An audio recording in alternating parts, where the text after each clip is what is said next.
Hello, everybody. Welcome back to the Nibiru channel. It is October 17th, 2016, and I got an invitation to be on Steve Olson's show, WSO, and special guest Wayne Steiger. Naturally, I accepted Steve's invitation, and here is the first segment of the show. However, the opening of the show was so rudely interrupted by somebody tapping in and wanting to listen to the important things that we have to say. And they even remotely shut my computer down, and I had to re-enter the show. So let's listen up. All right.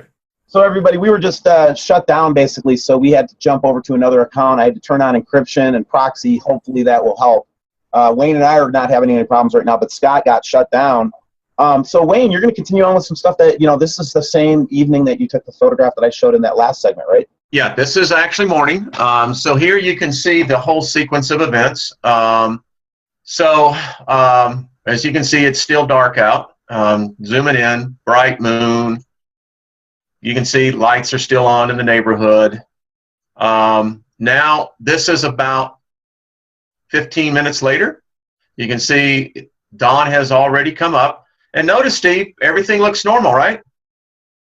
Nothing problem here. Went in there, got another view of it, and Nice then this happened. Nice moon shot. Yep, then this happened right here. And as you can see, I knew, and this to show everyone, this is what the sun was doing in the east. I mean, it was spectacular in the colors, just absolutely. They were being not so much illuminated from the east, but you can see that they were being illuminated from the west as well.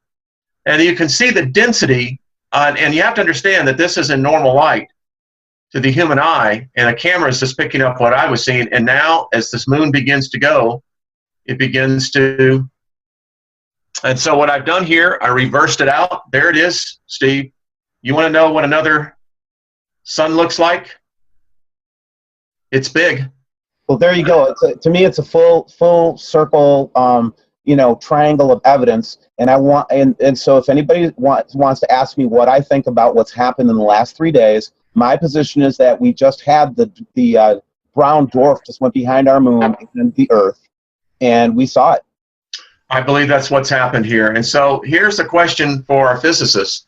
So Steve worked with me on this. So I know, you and I know, because we put it on solar scope, where the moon was. The moon was in between the Earth and this brown dwarf that was passing. The moon was taking an assault that had to be something else. But here's my question. A brown dwarf is basically now has an iron core, but it's not a dead star. It still has a heartbeat, so to speak. It's just that the fusion is now at such a low level that the lighter elements such as helium and nitrogen have gone, all right? So as this star comes in closer to our sun, which is a yellow dwarf sun, as it begins to take the solar flux particles and take it from our sun and begin to pull it into itself, there is a reaction, as I understand, in the old fusion engine that it starts cranking up because it starts absorbing all of these particles. Now, my question is this. Would not the density of the electromagnetic field of this brown dwarf star be of such intensity that it would be outpowered even our sun, because our sun is still basically a gaseous star that's still in its midlife, but still burning a lot of lighter elements? Am I correct on that? You are, and our physicist said that that's why our star appears to be now burning helium, and that's common knowledge now, that it's basically being choked by the iron oxide dust. That's been her point since the beginning. So, now you have, just so we know, I'll pull this up here. So here it is. Everyone can see. We've been tracking this. We know this now. We know that our planet, and I'll pull this up, Steve, so everyone can see this, has still not gotten back to normal. And you even have, I think, isn't there a later, I want to see something here. Trying to get the latest,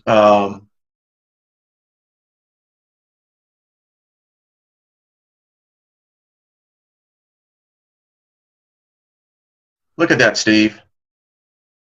So see how Wayne, see how the those closed loops, those are magnetos here, Mm-hmm. red ones. Notice Yep. how that red one is being stretched out to the left, Yep. and then notice how our north-south field lines are like still kind of wacky. You have one that's even better than this one, Steve, from this morning, right? I do actually. Here, let me grab the Yeah, screen. go ahead. You take controls, buddy. So anyway, listen, that's my point, folks. It was here. I think the density of this thing is, look at that. I mean, that looks like a rat Yeah, and see, on crack.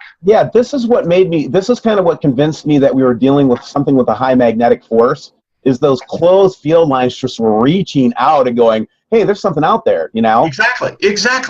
And that's it. That's the story. So welcome back, Scott. Okay, guys, can you hear me better? Yeah, thank you. Hey, they shut my whole computer down.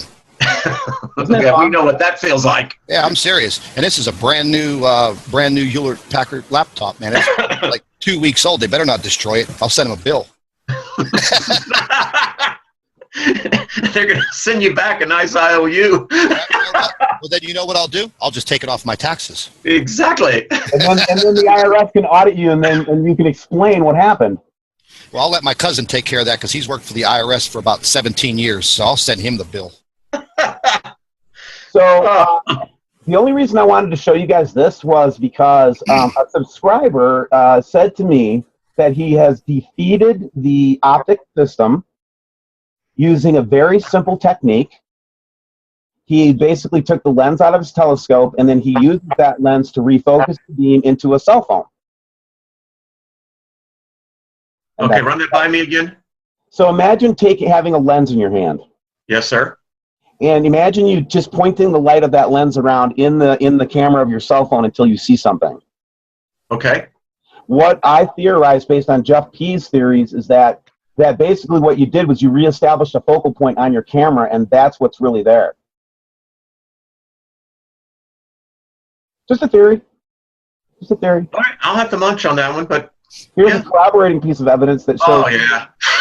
Oh, that guy sent you that. I got that the other day too. I got that one too. Hey, listen, number one, a 5-star award for originality. Yeah. I love it. It's a great campaign, and I love when people are creative like that, by the way, from a marketing perspective. I know you appreciate it too, Scott. Oh, yeah, because, I mean, I had a guy the other day send me, I think it was an all-Skycam photograph of a seagull sitting on the lens. And he said, I found Nibiru. Well, listen, while we're on this shot here, so I just read yesterday, space.com put a press release out that I guess it's once a week, they meet up with the astronomy group from, I think it's the University of Berkeley, California. They go out and they launch balloons. In these balloons, their sensors can pick up infrared. They can also pick up cosmic rays. Here's the deal, boys. They are now reporting that in less than 10 months, the cosmic ray index has increased by 12%. Yes, I heard that. Yep. Yeah, I also heard today also radiation readings are up. I watched so many reports today. I think they said that they were up 12%. Yeah, 12% in a certain area or something like that. Yeah. No. By the way, Steve, according to the University, I guess, of Norway, your area up in your part of the country, you are the prime area, my friend, on the planet to receive potential blackouts for solar flares. Well, thank you for sharing that one. Sure. I mean, just wanted to share the joy. Yeah, that's great. Oh, I'm so happy. So when we're talking about the radiation, I know this sounds comical, but I had someone send me, and they work in the aerospace industry, and he pointed out, he said, Wayne, we wrap a lot of this sensitive equipment in Mylar. And I wasn't getting it. Mylar apparently does have some good characteristics in cosmic ray radiation, because apparently cosmic ray is what? Isn't it the highest in on the scale? Well, we have from anywhere from the ultraviolet to the infrared to microwave.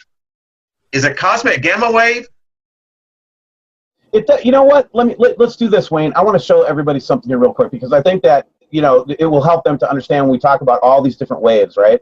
So a star puts out all kinds of energy across the spectrum, right? Correct. And so when we see this energy coming from behind the Earth, and then we see the visual evidence, and we're going to turn it to you, Scott. So play around with your screen and try to see where your menu is. But basically the data, the facts, okay, the facts of what we just saw indicate some type of a star or magnetar at the very least behind us. And Yeah. this is the diagram right here. And I think we had the full tilt boogie going on Friday and Saturday, because I got to tell you what, guys, people were acting very weird Friday. I mean, I don't know if y'all felt it, but oh God. How about you, Scott? I stayed out of public. Yeah. We, believe it or not, the last time I was on Greg's radio show, the Christian radio show, The Front Porch, we actually talked about the effects of people who have or have been diagnosed as being bipolar, and will this affect them? And my mom was a psychologist and a professor, and I looked into this, and that is an absolute fact. Bingo. That is an absolute 100% fact. And I this goes into all of these movies about the zombie apocalypse. Once again, the movies, you know what I mean? They're kind of, putting it out there and telling us what to look forward to. But, what I looked into is, yes, people that are susceptible to this bipolarism will be affected by this tremendously. And they're also finding that patients that have susceptibility to cardiac issues, pacemakers, Yep. all of them are being impacted. So I'm glad you brought that up, Scott, because I'm telling you, it was just a very weird thing, and I heard a lot of people who are not awake simply come in and said it was a very weird feeling day. There we go. You know what I'll have to do is I have two very good friends of mine that are emergency room trauma nurses. Excellent. And, I'm going to have to start getting an update from them on some activities that come in, because I mean, over the years I've heard some really wild stories from these guys. But this is definitely something to look into. And like I said, what I looked into there's a definite impact medically and physically on people. It's amazing, but it's true. Well, I've actually read in one report that, so the question has always been is when we see, for instance, pulsars and gamma ray bursts coming in, how does it affect the chromosomal level of our DNA? And, and I know it's out there, it's a theory that our DNA is actually being impacted due to these higher levels of radiation that we are not normally exposed to. But who knows? You guys are bumming me out, man. Here, check this out, man. Let me get on to some cool stuff, man. And stuff like that. Well, This is the ninth blood moon that Kaylee Hannibus, my just wonderful partner, and hopefully she sends to everybody. So if you haven't heard from me, you will, because she shares with everybody. But she has recorded 9 blood moons on the full moon in Arizona in a row. This one's from 10/15. Yeah, she's one up on me. I've been watching these blood moons, and they are also, and correct me if I'm wrong, but they're off schedule. Yeah. Yes. They're very, very off schedule, because I believe the one that we had in September came a week early, if I'm not mistaken. So our timelines are all messed up. I mean, no doubt. I mean, everything is all messed up. And I was talking to a few of my team members today, and one of them made a remark and said, "Where did the last 2 weeks go? Bingo. Where did this time go?" I mean, I put a 14-hour, 15-hour day in, so I know where my time goes. But I started thinking about it, and yeah, where has this time gone? I could remember it was the beginning of August. Now, boom, we're in the middle of October, and what am I going to wake up in? It's going to be Thanksgiving. So are we in a time warp or something, or a time's bending? Are we experiencing what abductees say that they experience, and missing time? I agree with you. It's a weird phenomenon, isn't it, when you think about it? Yeah, absolutely. And, I want to bring something up, and I wanted to see if you guys have experienced this. But over the last month, on crystal clear days when there's not a cloud in the sky, which is kind of rare because they chemtrail so much. But I was driving down the street, and it was about 2 o'clock in the afternoon, and I didn't have any sunglasses on, nothing, just driving down the road, and everything looked like it was lit by fluorescent light. Yeah. It didn't look like sunlight. Everything looked ultra three-dimensional. And I literally stopped in the middle of the street and got out and thought maybe it was an effect of the sun, through my windshield, and everything looked the same. The light did not look like regular sunlight. It looked artificial. I'm not getting into the whole artificial sun theory, but it just, and I've been experiencing this now all of July, all of August. I noticed it again in September. Now, I haven't noticed it yet in October, but I'm just waiting for it. But if you guys noticed anything like that, or? Well, I can tell you that my wife and I we go out, for walks, and in the middle of the day, and I can tell you back in September, we actually recorded it, where it was the weirdest phenomenon. I used to be in the video industry, and it was like someone had turned on a Google light that just simply made everything very intensely bright. Exactly. That's exactly. And the detail of everything was amazing, because I never saw anything through my eyes like that before. No. And she commented, and that's what it drew me back to. It was like I was on a lighting set. So, and that sun, by the way, this weekend, as everyone noted, and even here with our meteorologist, the sun was intensely hot. It hurt your skin to be out in it. Yes, I'd have to agree with you on that. Yeah. We had some very decent weather. The temperatures were cool. I think we were at like about 71 or 72 degrees.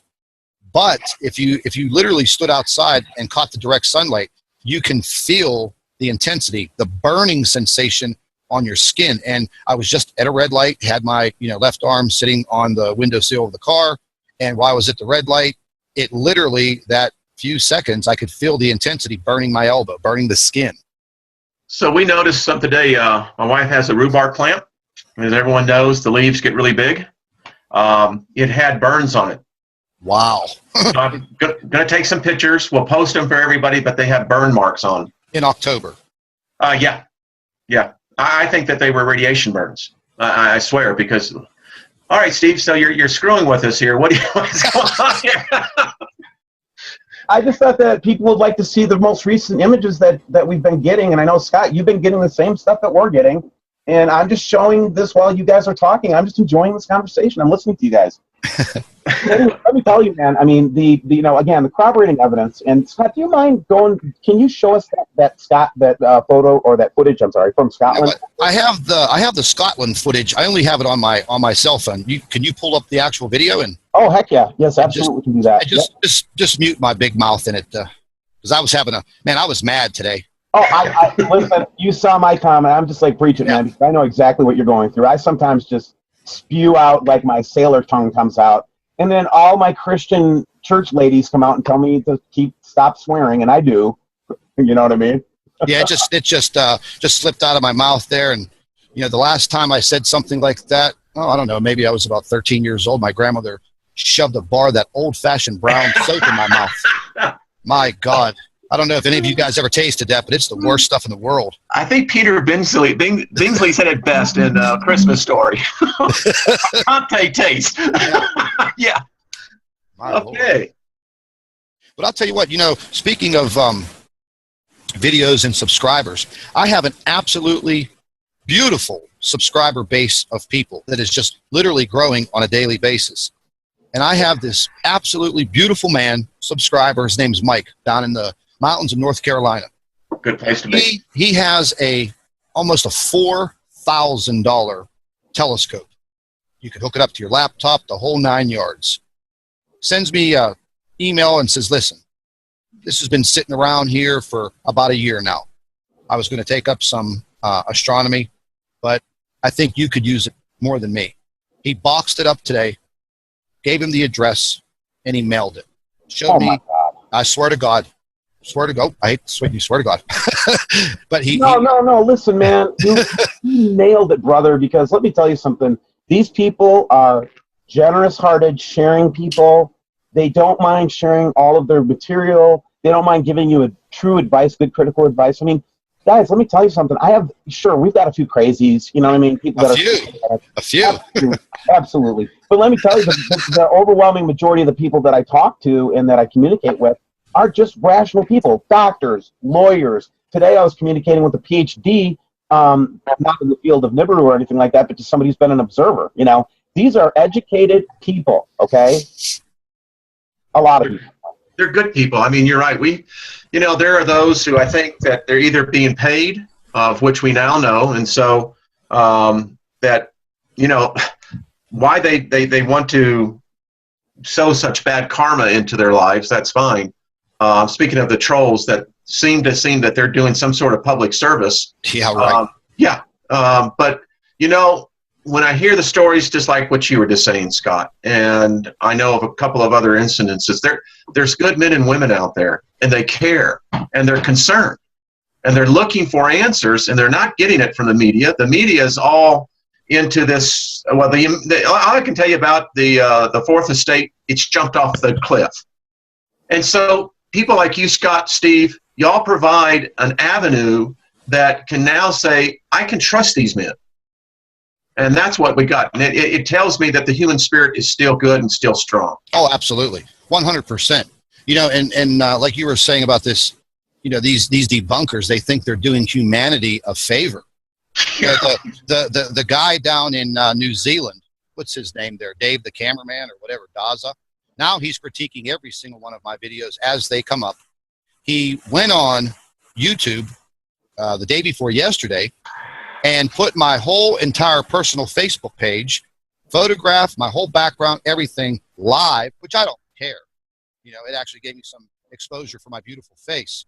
But for him to be so low because of the, I think it was the footage that we were all discussing, the moon orbiting the sun. Yeah. Okay, Dave, whatever you say. But I sent him and I said, look, the bottom line. You say that you live in New Zealand. I like your fancy 007 accent. But here's the bottom line. When it's all said and done, buddy, New Zealand is going to be gone. Yeah. You better get a flotation device. Or you could join us with your amateur astronomy background.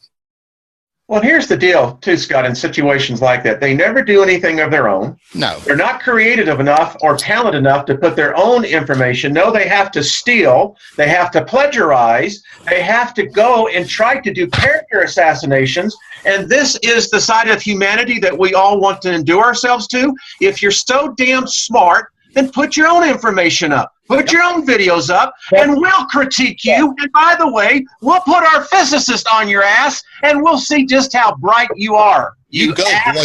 You go, Wayne. See, all you got to do is say the word troll, and Wayne and Scott are going to just lose it. Mm-hmm. I get it, and I lose it too. You know what? They're such small penis men because you know what?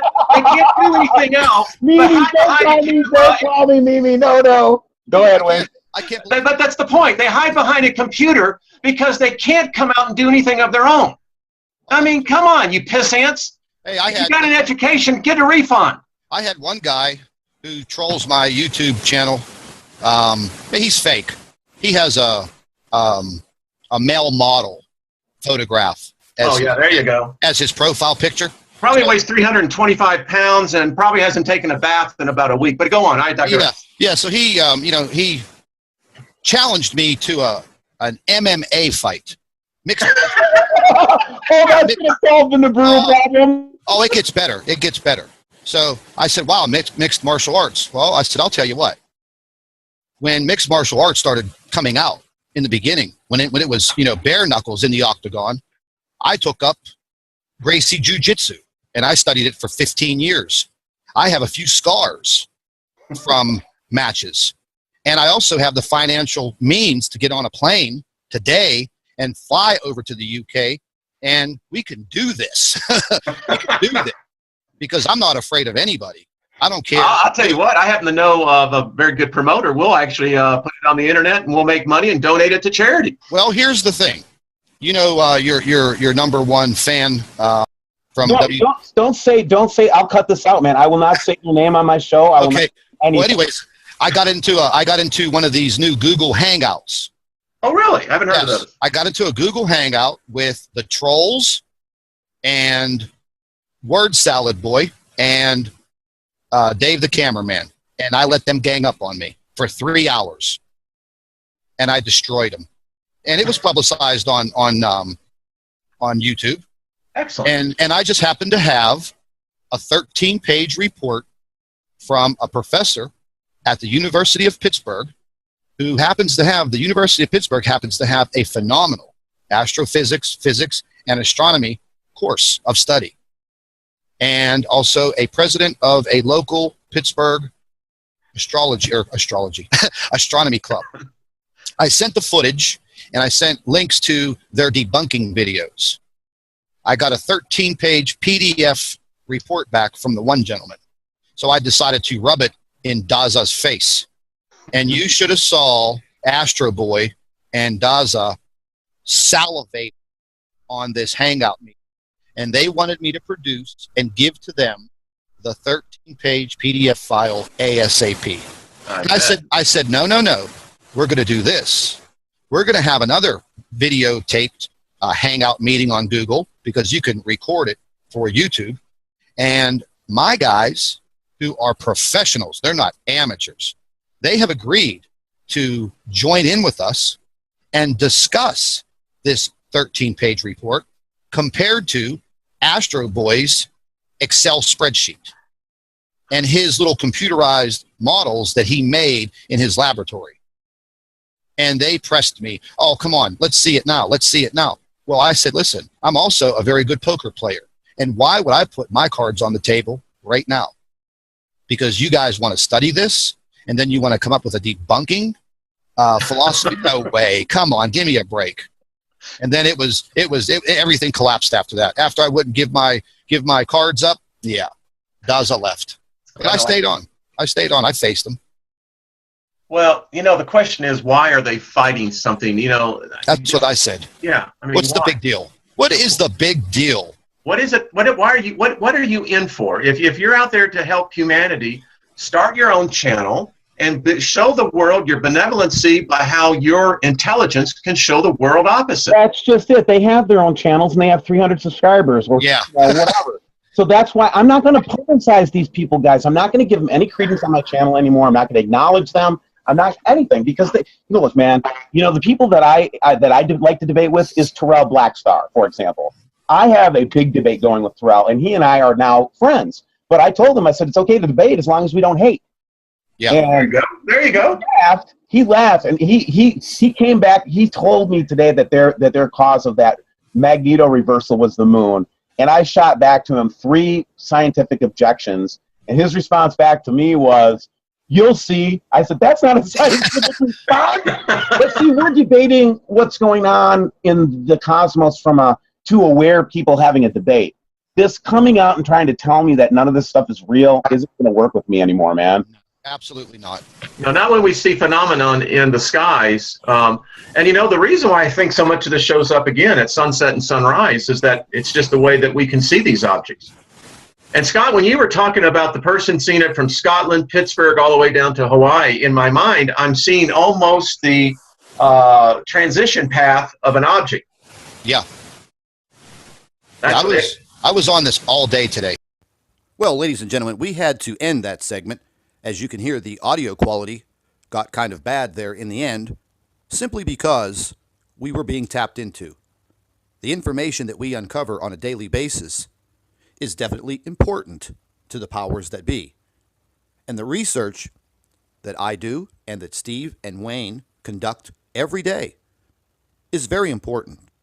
Beyond a shadow of a doubt, we deal with risky business because we want to uncover the truth. Steve is working on the final segment of the show, and it will be uploaded later on today. And I also want to add that these two gentlemen come from extraordinary backgrounds. So if you haven't subscribed to WSO, jump over there and subscribe. And with that said, I'd like to thank all of our Nibiru watchers. You guys do a fantastic job. Would also like to thank you for your loyal subscribership. You can continue to email your photographs and your video to Nibiru planetx2016 at gmail.com. And don't forget to share our videos with your friends and family members on Facebook. And subscribe to the Nibiru channel for all of our current updates. And like I always say, keep an eye in the sky.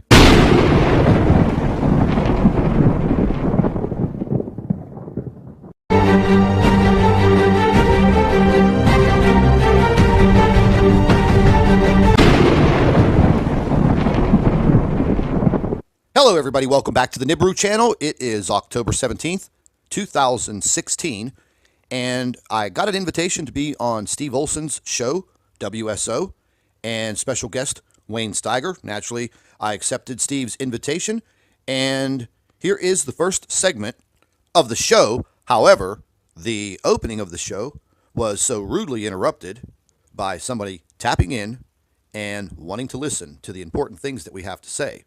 And they even remotely shut my computer down, and I had to re-enter the show. So let's listen up. All right. So everybody, we were just shut down basically, so we had to jump over to another account. I had to turn on encryption and proxy. Hopefully that will help. Wayne and I are not having any problems right now, but Scott got shut down. So Wayne, you're going to continue on with some stuff that, this is the same evening that you took the photograph that I showed in that last segment, right? Yeah, this is actually morning. So here you can see the whole sequence of events. As you can see, it's still dark out. Zooming in, bright moon. You can see lights are still on in the neighborhood. Now, this is about 15 minutes later. You can see dawn has already come up. And notice, Steve, everything looks normal, right? Nothing problem here. Went in there, got another view of it, and Nice then this moonshot. happened. Nice moonshot. Yep, then this happened right here. And as you can see, I knew, and this to show everyone, this is what the sun was doing in the east. I mean, it was spectacular in the colors, just absolutely. They were being not so much illuminated from the east, but you can see that they were being illuminated from the west as well. And you can see the density. And you have to understand that this is in normal light to the human eye, and a camera is just picking up what I was seeing. And now, as this moon begins to go, it begins to. And so what I've done here, I reversed it out. There it is, Steve. You want to know what another sun looks like? It's big. Well, there you go. To me, it's a full circle, triangle of evidence. And I want, and so if anybody wants to ask me what I think about what's happened in the last 3 days, my position is that we just had the brown dwarf just went behind our moon and the Earth, and we saw it. I believe that's what's happened here. And so here's a question for our physicists. So Steve worked with me on this. So I know, you and I know, because we put it on solar scope, where the moon was. The moon was in between the Earth and this brown dwarf that was passing. The moon was taking an assault that had to be something else. But here's my question. A brown dwarf is basically now has an iron core, but it's not a dead star. It still has a heartbeat, so to speak. It's just that the fusion is now at such a low level that the lighter elements such as helium and nitrogen have gone, all right? So as this star comes in closer to our sun, which is a yellow dwarf sun, as it begins to take the solar flux particles and take it from our sun and begin to pull it into itself, there is a reaction, as I understand, in the old fusion engine that it starts cranking up because it starts absorbing all of these particles. Now, my question is this. Would not the density of the electromagnetic field of this brown dwarf star be of such intensity that it would be outpowered even our sun, because our sun is still basically a gaseous star that's still in its midlife, but still burning a lot of lighter elements? Am I correct on that? You are, and our physicist said that that's why our star appears to be now burning helium, and that's common knowledge now, that it's basically being choked by the iron oxide dust. That's been her point since the beginning. So, now you have, just so we know, I'll pull this up here.